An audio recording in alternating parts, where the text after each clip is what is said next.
Cet anime se déroule dans un monde fantastique et le personnage principal est un dompteur de bêtes. Le travail de ce dompteur de bêtes, appelé Ren, consistait à soutenir les 4 grands héros. Il faisait confiance aux héros et les considérait comme ses meilleurs amis, mais malheureusement cette amitié n'était pas réciproque. Et Ren ne le découvre que lorsque les héros l'expulsent du groupe en disant qu'il est inutile et qu'il ne fait que gêner le groupe. En plus de l'expulser, les héros ordonnent à Ren de rendre leur équipement car il ne l'a obtenu qu'avec leur aide. À ce moment-là, le personnage principal de cette histoire a tout simplement abandonné son équipement et s'est éloigné. Et en s'arrêtant sur une place, Ren commence à avoir des flashbacks de sa vie en accompagnant les héros. Alors il réalisa finalement qu'il ne l'avait jamais traité comme un compagnon. Alors qu'il réfléchit à ce qu'il va faire de sa vie, Ren est approché par plusieurs enfants. Puis, pour les amuser, il conclut un pacte temporaire avec un oiseau, organise des divertissements pour les enfants, puis relâche l'oiseau. Au cours de la conversation avec les enfants, Ren découvre que la réputation de ces héros est horrible, car ils sont arrogants et ne traitent bien que les nobles. En entendant cela, Ren comprend pourquoi tant de gens l'ont si maltraité. Après avoir discuté avec les enfants, Ren décide de devenir aventurier. Peu de temps après, il se rend dans une guilde et là, le gardien de la guilde lui explique comment tout fonctionne. Et quand Ren dit que sa classe est celle de dompteur de bêtes, le gardien de la guilde demande s'il est vraiment capable d'être un aventurier. Et il dit oui, et ensuite elle demande à Ren de vaincre 10 gobelins, car c'est le minimum nécessaire pour être accepté dans la guilde. À l'aide d'un kilo, il trouve et vainc facilement les monstres. Peu de temps après, il entend un cri et court voir ce qui se passe. Il trouve alors une fille attaquée par un tigre tueur. Il va rapidement punir le monstre, mais son équipement actuel est terrible, et quand il attire l'attention du tigre, Ren demande à la jeune fille de courir. Mais au lieu de faire cela, la jeune fille est allée là-bas et a renversé le monstre en utilisant toute la force dont elle disposait. Après cela, la fille s'évanouit et commence à rêver de nourriture. Ainsi, notre protagoniste se nourrit et commence à évaluer la race de la fille. Au fond, c'est l'une des races suprêmes, très peu vue dans ce monde. Après avoir mangé, le très rare esprit chat se présente comme Kanade, puis elle dit que l'endroit où elle vivait était très solitaire, alors elle a décidé de parcourir le monde. Après s'être présentée, elle demande qui est Ren et que fait-il. Ainsi, Ren raconte son histoire récente avec les 4 grands héros, et en entendant tout, Kanade se met très en colère contre les héros, mais Ren dit que ça va parce qu'il est vraiment faible. Kanade n'est pas d'accord avec le fait qu'il soit faible, car au moment où elle l'a entendu, la fille a senti qu'il pouvait la dominer, donc Ren doit être le dompteur le plus fort de ce monde. Après avoir parlé de cela, la fille demande à Ren d'essayer de l'apprivoiser. Ici, une personne normale aurait 2 options, refuser parce qu'elle ne se sent pas bien, ou ne pas rater l'occasion d'apprivoiser la fille,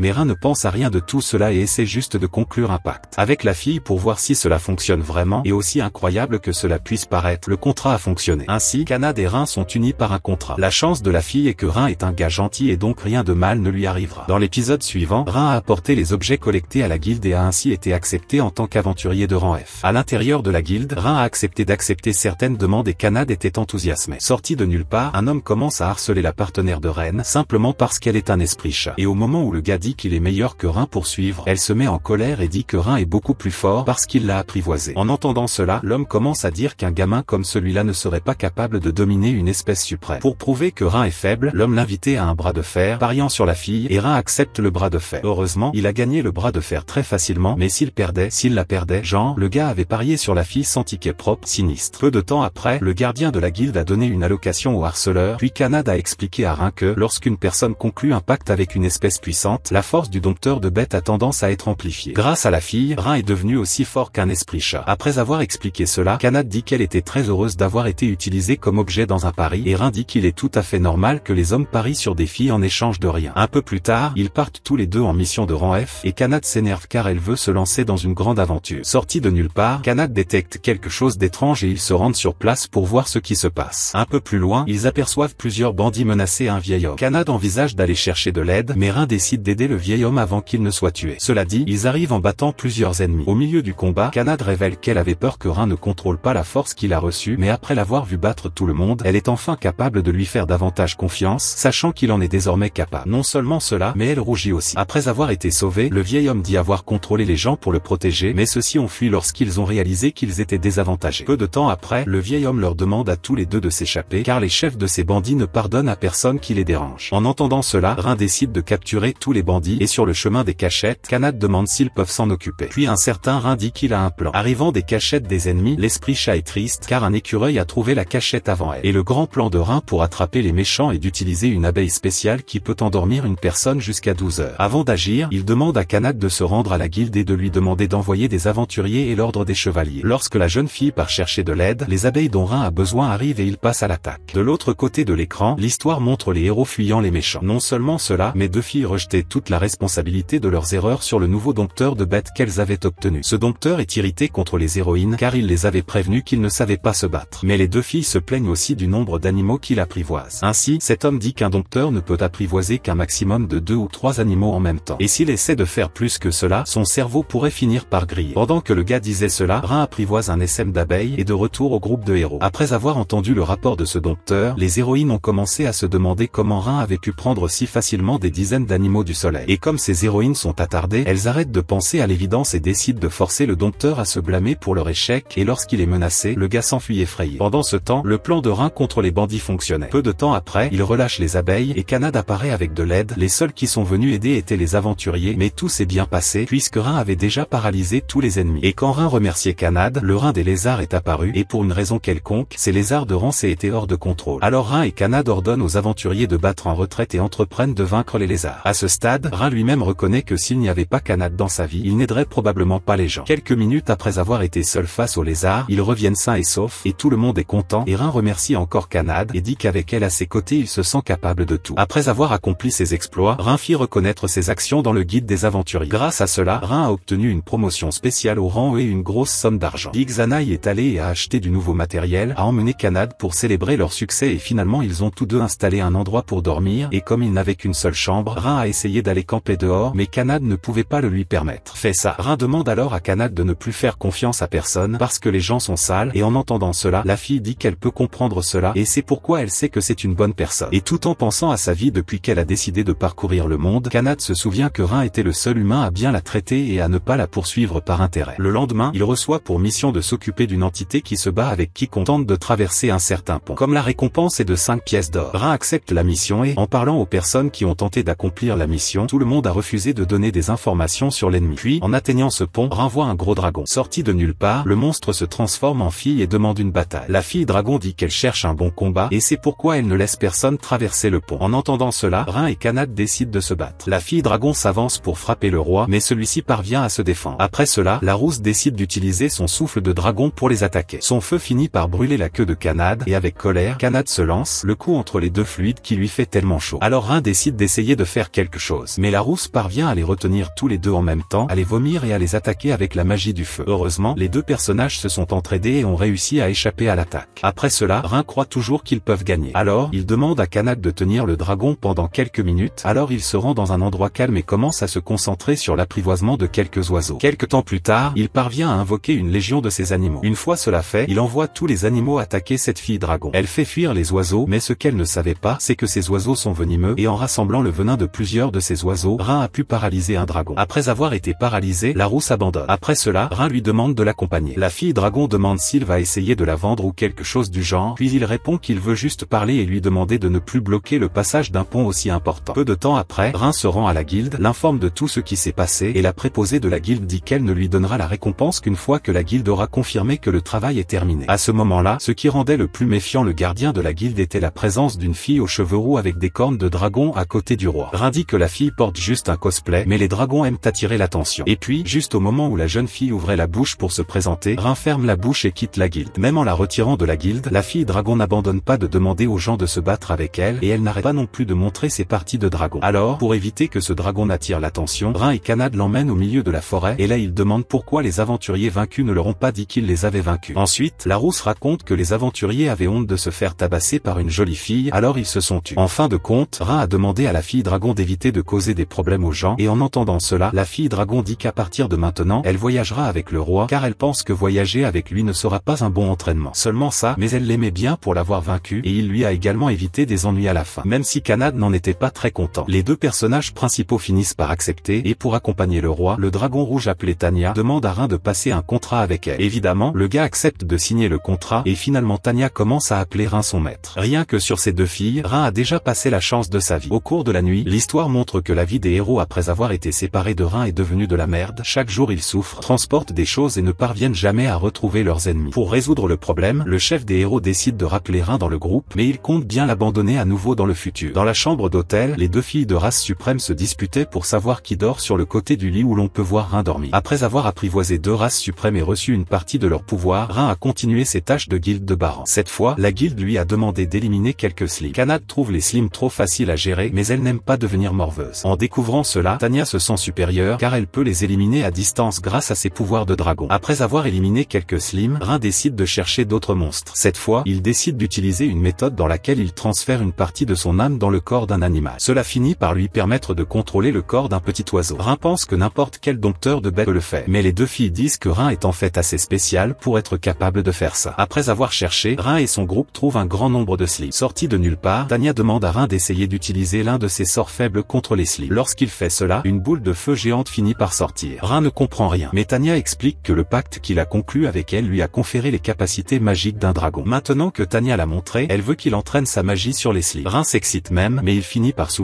car Tanya lui enseigne de manière très agressive. À la fin de la journée, il a appris à mieux contrôler son mana et après avoir récupéré l'argent de la mission et vendu les cristaux des slimes éliminés, Rin a gagné beaucoup d'argent. Alors, il est sorti faire quelques courses. Lors de la projection et en fin de journée, il a participé à un très bon dîner. Le ventre plein, les filles demandèrent où Rin avait appris à apprivoiser les bêtes. Ainsi, il a dit qu'il avait appris à apprivoiser les bêtes dans son village. Il révèle que son père et sa mère étaient déjà dompteurs. Il a donc tout appris depuis qu'il était petit. Malheureusement, la patrie où il a appris tout cela n'existe plus. Puis il raconte comment son village a disparu. Alors, quand il avait 12 ans, ses parents étaient un peu occupés, alors il est allé s'entraîner seul. La nuit venue, et il rentra chez lui, il trouva le village en feu. Quand il arriva, il était déjà trop tard. De tout le village, lui seul avait survécu. Et il n'a survécu à l'époque que parce que des aventuriers l'ont emmené et lui ont donné un travail. Pendant tout ce temps, Rin n'a jamais arrêté de s'entraîner et sa vie a complètement changé il y a environ 6 mois lorsque le groupe de héros l'a invité à faire partie de leur groupe. À l'époque, il était très heureux. Cependant, pendant tout ce temps, Rin n'a été utilisé et maltraité que par les héros. Après avoir raconté l'histoire, Rin se dit pathétique, puis les deux filles se disent fières de l'avoir comme maître. En entendant leurs paroles, Rin a l'impression d'avoir enfin été reconnu pour quelque chose qu'il a fait. La journée se termine avec tout le monde content et le lendemain, leur mission finit par être d'éliminer les hommes. Même s'ils affrontaient des monstres de rang E, Rin voulait rester vigilant, mais Tanya ne croyait pas qu'elle pourrait perdre face à des monstres de bas rang. Sortie de nulle part, elle a peur, avec un ORC faisant semblant d'être mort, mais tout finit par s'arranger comme Rin l'a défendu. Après avoir été blessé, Rin guérit et dit que tout va bien, mais Tanya se sent un peu mal à ce sujet. Après avoir obtenu la récompense, Rin quitte la guilde et Kanad dit que Tanya est partie seule pendant un moment. Fondamentalement, sa honte d'avoir échoué était si grande qu'elle était gênée de voir le roi, mais lorsque Rin apparaît devant elle, la fille dragon s'excuse d'avoir échoué. Et Rin et Kanad disent que tout va bien. À la fin de la nuit, le propriétaire de l'hôtel ne disposait toujours pas d'une chambre plus grande pour le groupe. C'est pourquoi Rin finit par dormir à nouveau par terre. Cette nuit-là, en pensant au roi, Tanya finit par se rendre compte qu'elle est amoureuse de lui, mais elle finit par se convaincre que ce n'est pas de l'amour, mais plutôt du respect et de l'admiration. Le lendemain, ils repartent travailler et à mi-chemin, les héros semblent parler au roi. Devant ceux qu'ils n'aiment pas, Rin décide de les ignorer et de prendre un chemin différent. Mais ils viennent avec de petites discussions. Oui, ils disent qu'ils sont désolés pour ce qui s'est passé, même si Rin leur est inutile. À ce moment, Tanya demande s'ils sont les grands héros, et les héros se rendent compte que les filles qui accompagnent Rin sont des êtres de race suprême. Alors les héros demandent si le Rin inutile les sert, et les filles répondent en disant que le Rin est leur maître. Émerveillés, les héros tentent de recruter Rin pour les aider dans une forêt labyrinthique, car ils ont besoin d'un idiot pour porter leurs valises. Cependant, Rin refuse la demande et lui tourne le dos, mais la prêtresse essaie de le convaincre, disant qu'ils ont besoin d'un objet pour empêcher la destruction d'autres villages, comme celui dans lequel Rin est né. En entendant cela, Rin se souvient de ses traumatismes et finit par accepter de les aider. Alors les héros se mettent à lui parler comme s'il était un déchet. Et puis, les deux amis de Rin disent qu'ils n'accepteront cela que si les héros s'excusent auprès du roi, mais Tanya va plus loin en disant qu'elle n'acceptera cette mission que s'ils s'excusent à genoux. Après avoir entendu cela, les héros se mettent à crier, disant que Rin est inutile et qu'ils n'ont rien fait de mal en le traitant comme une crotte de cheval. Ensuite, le héros blond se rend chez le roi et lui dit de contrôler correctement ses animaux de compagnie. Non seulement cela, mais ce misérable héros lui dit beaucoup de choses, ce qui irrite le roi, et il finit par le frapper. En colère, Rin dit que Tanya et Kanad sont ses précieux amis, c'est pourquoi il l'a frappé et le frappera autant de fois que nécessaire. À ce moment-là, les deux groupes décident de se battre pour savoir qui est le plus fort. Kanad affronte un homme chauve en armure et avec une épée lourde. Ce type parle beaucoup, pense qu'il en fait trop, mais il se prend une raclée de Kanad. Tanya est contre le magicien et la prêtresse. Les ennemis tentent d'utiliser la magie contre la fille dragon, mais Tanya parvient à effacer ses sorts standards. Et avant de vaincre les deux héroïnes, Tanya dit que Rin peut apprivoiser 10 000 bêtes en même temps. Et avec tout le pouvoir caché en lui, un jour il pourra peut-être même apprivoiser un dieu. Après avoir annulé tous les sorts des filles, Tanya utilise une très bonne magie pour juger celle contre qui elle se sent en colère. Lorsque les filles se mettent à genoux et commencent à s'excuser, Tanya annule la magie et dit que les filles ont de la chance que Rin soit une si bonne personne. Tout près de là se déroulait la bataille de Rin, et cette bataille était assez simple. Le héros parlait trop, alors Rin a attaqué, et quand il a été attaqué en retour, Rin a finalement réalisé que ce grand héros était en fait un échec, et après avoir été complètement vaincu au corps à corps, le héros essaie de faire appel à la magie, mais Rin a le pouvoir magique de Tanya de son côté. En fin de compte, Rin utilise son pouvoir standard pour apprivoiser un insert et paralyser le héros avec son poison. Maintenant avec un gars paralysé, Rin qui avait retenu sa colère pendant si longtemps a fait un pas en avant et a éliminé toute la colère qu'il ressentait en frappant le gars. Même s'il sait que la vengeance est une mauvaise chose, Rin a commencé à se sentir beaucoup mieux après avoir battu les héros, non seulement lui mais aussi ses partenaires. Cet anime prouve que se venger est nécessaire, c'est c'est juste, alors battez votre voisin qui vous irrite. Au diable les maisons de ville et les appartements. On m'a demandé un jour ce que je pensais de l'avortement, puis j'ai répondu, je suis contre la vie. Le lendemain, Rin et son groupe se dirigent vers la forêt du destin. C'est l'endroit où le groupe du grand héros avait l'intention de trouver le bouclier que seul le héros peut manier. Il est alors révélé qu'après avoir été battus, les héros se sont excusés à genoux. Après cela, les héros dont je ne me soucie même pas d'enregistrer leur nom demandent à Rin de fabriquer le bouclier pour que le grand héros puisse l'utiliser. La seule information dont il dispose est que le bouclier est en possession de puissants monstres. Maintenant, le cœur plus léger, Rin accepte la demande. Après avoir avancé loin dans la forêt, Rin décide d'utiliser son pouvoir d'assimilation pour vérifier l'objectif. Malgré cela, ils finissent par marcher en rond à l'intérieur de la forêt. Et comme Tanya ne croit pas que Rin ait commis une erreur, elle décide d'utiliser la magie pour découvrir ce qui se passe. Une fois cela fait, elle trouve un arbre qui émet une magie illusoire. Pour résoudre le problème, Tanya demande à Kanad d'abattre l'arbre, et quand Kanad frapperait cet arbre, une autre espèce parmi les plus puissantes de ce monde apparaît. Contrairement à ceux que Rin connaît, cet esprit féerique ne veut pas parler à un humain, elle a des préjugés et leurs doigts. Et après avoir été menacée par la fée, nos personnages principaux battent en retraite. Ensuite, les filles élaborent un plan pour abattre l'arbre, mais Rin veut essayer de résoudre ce problème de manière pacifique. Face à face avec la fée, Rin dit qu'il veut juste parler, et lorsqu'il est menacé, il laisse simplement la fée lui porter autant de coups qu'elle le souhaite. La fée, pour ne pas se laisser encore tromper, attaque à nouveau Rin, mais cette fois les deux filles se placent devant lui pour le protéger. Non seulement cela, mais il commence à dire que Rin est une bonne personne et qu'il n'a jamais voulu nuire à la forêt. Grâce aux deux filles, l'esprit féerique se présente comme Sora et décide d'écouter ce que Rin a à dire. Et après avoir dit qu'elle voulait le bouclier du héros derrière la barrière, Sora dit qu'elle ne peut pas les laisser passer. Ensuite, tout le monde pose des questions sur le monstre qui possède le bouclier et l'esprit féerique dit que c'est un mensonge car il n'y a pas de monstre dans cette forêt. Cependant, comme le bouclier est nécessaire pour vaincre le démon Rin, Sora décide de prendre le bouclier et de le donner au roi. Après avoir reçu le bouclier, Rin le remercie et part avec les filles car Sora ne semblait pas vouloir beaucoup parler avec l'humain. Sorti de nulle part, Rin sent une certaine tristesse chez la fée, alors il revient et lui demande si elle va bien. Sora cachera le problème à nos personnages principaux, mais devant l'insistance de tous, elle ouvre la bouche et révèle qu'il y a longtemps, sa sœur aînée a été capturée par un chevalier de l'ombre que les fées n'ont pas pu vaincre. Après avoir entendu cela, Rin dit que les chevaliers de l'ombre sont des monstres de rancée, mais qu'ils peuvent annuler la magie, ils ne peuvent donc être vaincus que par des attaques physiques. Ensuite, la Sora continue son histoire, disant qu'elle a demandé l'aide des anciens à l'intérieur de la barrière, mais qu'ils ont en fait célébré le fait que personne d'autre que sa sœur n'a été blessé. Après avoir entendu tout cela, Rin promet de sauver la sœur de Sora, évidemment sans exposer leur village à un danger. Ensuite, Sora a dit que le chevalier de l'ombre lui avait demandé de retirer la barrière de protection avant le coucher du soleil, et si elle refusait, sa sœur serait tuée par le chevalier. Pour résoudre ce problème, Rin et ses compagnons promettent de sauver la rune et d'éliminer l'ennemi. Après avoir promis cela, Rin se rend chez le chevalier de l'ombre et l'attaque avec une boule de feu. Lorsqu'il est attaqué, l'ennemi dit que les sorts sont inutiles contre lui. Cependant, ce que nos personnages principaux voulaient vraiment, c'était battre ce chevalier de l'ombre, et en sentant la force du roi, le chevalier de l'ombre demande s'il est le grand héros, et Rin dit non. Puis, parce qu'il avait été attaqué par un simple humain normal, le chevalier de l'ombre s'est mis en colère et a tenté de tuer la rue. Cependant, Tanya s'est défendue. Peu de temps après, Rin et Kanad ont lancé un double coup de pied sur l'ennemi, mais celui-ci n'est toujours pas tombé. Étant très déterminé à éliminer ces humains d'un coup, le chevalier se transforme en tornade. Ainsi, pour l'empêcher de détruire la forêt en mode tornade, Rin utilise son pouvoir de dompteur de bêtes pour faire en sorte que des abeilles se mettent en travers de son chemin. Peu de temps après, il augmente les capacités de Kanad, et avec toute cette puissance, Kanad est capable de percer la barrière de l'ennemi d'un seul coup de poing et de le vaincre. Après cela, Rin a expliqué à Kanad qu'il avait cette capacité à rendre les bêtes plus fortes, et maintenant, grâce au mana gigantesque de Tanya, il peut rendre n'importe qui beaucoup plus fort. En entendant cela, Tanya a déclaré que le boost était une magie perdue, et en réponse, Rin a déclaré qu'il l'avait appris dans son pays natal. Maintenant que la rune est sauvée, Kanad commence à faire la danse de la victoire. Après cela, nos personnages principaux apportent la rune à Sora, et ensemble, les deux sœurs sont très heureuses. Cependant, ils ont l'intention de quitter leur village, car ils ne veulent plus vivre avec les gens qui ont abandonné la rue. Alors, pour résoudre le problème de l'insécurité des deux à l'avenir, Kanad a décidé de les inviter à rejoindre leur groupe. Et comme Tanya et Kanad ont un pacte avec le roi, les deux fées décident également de faire de même, et même si apprivoiser une fée est quelque chose de très compliqué, Rin décide de se lancer à fond. Ainsi, après avoir utilisé son sang pour renforcer le contrat et utiliser un cercle magique plus compatible avec les fées, Rin exécute ce contrat avec les deux fées, et parce qu'il l'a fait avec deux filles de race suprême à la fois, il s'est presque évanoui. Cependant, Ruri et Soro ont tenu bon. Cela a évidemment fait regretter à Kanad et Tanya d'avoir ajouté deux nouvelles filles au harem. Après cela, Rin est allé seul parler à un grand héros et lui remettre le bouclier de la vérité, ce qui dans ce cas est la raison pour laquelle il est entré dans cette forêt. Quand ils ont vu un roi, ils ont commencé à trouver tout étrange, car Rin a accompli cette mission en seulement 2 jours. Sans comprendre comment Rin a fait cela, les héros commencent à dire que ce bouclier est faux, alors Rin leur dit de l'évaluer, et après avoir vérifié que ce bouclier est le vrai, ils continuent à se demander comment Rin a fait cela, mais comme il a déjà terminé ce qu'il avait prévu de faire, il prend sa récompense et s'en va. À ce moment-là, le tank du groupe du héros demande à Rin d'attendre et commence à dire à tout le monde que Rin est nécessaire au groupe, et après après que les héros aient accepté cela, le tank du groupe se lève et dit à Rin de retourner dans leur groupe en disant qu'il bénéficiera désormais d'un meilleur traitement qu'auparavant et même d'un salaire plus élevé. Finalement, Rin a refusé car il sait évidemment à quel point ces héros sont des déchets. Peu de temps après, nous voyons les partenaires de Rin demander ce que fait le démon Rin. En réponse, Rin a déclaré que le démon Rin est un être qui utilise son pouvoir pour contrôler les humains. À l'époque, pour le vaincre, le héros prit le sang des dieux et gagna suffisamment de force pour vaincre le démon Rin en libérant les humains. Après avoir dit cela, Kanad a déclaré que Rin était probablement le véritable grand héros car en concluant un contrat avec eux, il est devenu de plus en plus fort. Bref, il lui suffit de passer un contrat avec les êtres les plus forts et il deviendra de plus en plus fort. Et même si Rin trouve ça un peu bizarre, les filles finissent par penser que c'est une bonne idée. Par conséquent, si à l'avenir personne ne bat le démon Rin, Rin lui-même peut le faire. Après cela, le lendemain, Rin se réveille à côté de tous ses compagnons et la première chose qu'ils ont faite après avoir pris un bon petit déjeuner a été de chercher du matériel pour les nouveaux membres du groupe. Et au milieu de la rue, Rune et Sora avaient peur des humains. Cependant, en voyant Tanya et Kanad interagir avec les humains, ils ont réalisé que tous les humains ne sont pas mauvais. Ensuite, les enfants apparaissent et disent que Rin a trouvé 2 autres femmes, et le fait que les enfants louent la beauté des 2 fées fait honte à l'une et à l'autre trop. Et au moment où une petite fée allait utiliser la magie pour montrer son grand pouvoir, évidemment tout le monde l'en empêchait. Après tout, quand une fée utilise la magie, ses ailes apparaissent. Ils arrivent donc finalement dans un magasin d'armure fabriqué par un nain très grincheux. Là, Rune et Sora se demandent ce que ce serait si Rin était un dompteur utilisant un fouet. Pendant ce temps, Rin réparait quelque chose d'étrange dans la boutique du nain et après avoir vu un homme acheter une arme très chère, il se rend chez le nain et lui demande si c'était vraiment la meilleure arme du petit homme barbu. En entendant cela, le nain rit et révèle son plus grand secret. En gros, il vend des armes résistantes avec une bonne coupe. Cependant, les armes dans lesquelles il met son âme à fabriquer sont stockées et la raison pour laquelle le nain a fait cela est parce que de nos jours les gens ne savent pas ce qu'est une très bonne épée. Pour aggraver les choses, les armes qu'il vend sont facilement échangées contre d'autres. Par conséquent, les armes qu'il crée de tout son cœur sont réservées à ceux qui comprennent ce qu'est une très bonne arme. Après avoir révélé cela, le nain a demandé comment Rin avait découvert cela et en réponse, il a répondu qu'en tant que dompteur de bêtes, il avait l'habitude de bien observer son environnement. En entendant cela, le nain dit qu'il aimait le roi, il est donc prêt à lui fabriquer une arme spéciale. Cependant, comme il manque de matériel, il demande à nos personnages principaux de le faire. En arrivant à la guilde, nos personnages principaux voient qu'ils sont tous excités et lorsque Kanad demande aux gens de la guilde pourquoi, la femme répond en disant que le groupe du grand héros recrute, donc tout le monde est intéressé à les rejoindre pour essayer d'atteindre la gloire et la fortune et rejoignez le groupe des grands héros. Et lorsque le préposé demande qui sont ses filles, le pistolet répond en disant qu'elles entretiennent une relation sérieuse avec le roi. Évidemment cela est mal interprété et Rin se retrouve là, essayant désespérément d'expliquer la situation au préposé. Après avoir expliqué cela, il dit au préposé qu'il est venu faire une mission pour collecter des minerais appelés mithril. Cette mission n'a pas été exactement donnée par le nain. En fait, Rin a dit qu'il jetterait un œil à la mine de mithril du nain. Tout cela pour essayer de savoir pourquoi le nain n'arrivait plus à trouver ce minerai à l'intérieur. Et concernant le paiement, Rin demanda à être payé avec une arme et cela rendit le nain encore plus heureux. Sur le chemin vers la mine, les 2 fées ont démontré qu'elles n'avaient aucune résistance physique et pour aggraver les choses, la température était très chaude. Heureusement, Rin adore les cartes, alors il a emmené ses compagnons dans un endroit frais où ils pourraient tous se détendre, rafraîchir à volonté. Et pendant que les filles passaient ces minutes de détente que chaque anime a dans les épisodes 6 à 8, Rin dormait. De nulle part il entend Kanad crier, alors quand il arrive sur place pour voir ce qui se passait, il voit qu'un poisson avait mordu la queue et que d'autres choses se passaient. À la fin, Rin s'excuse et les filles lui pardonnent évidemment. Après ces incidents, notre groupe de vrais héros arrive enfin à une mine de mithril et maintenant devant la grotte, Rin explique à tout son groupe que les minerais ont probablement pris le relais à cause d'un voleur. L'idée de Rin est donc de se cacher et de surveiller la mine pour voir si le voleur apparaît. De nulle part un oiseau apparaît dans le ciel en faisant du bruit et plusieurs gardes sortent de la mine pour voir pourquoi l'oiseau crie, dans lequel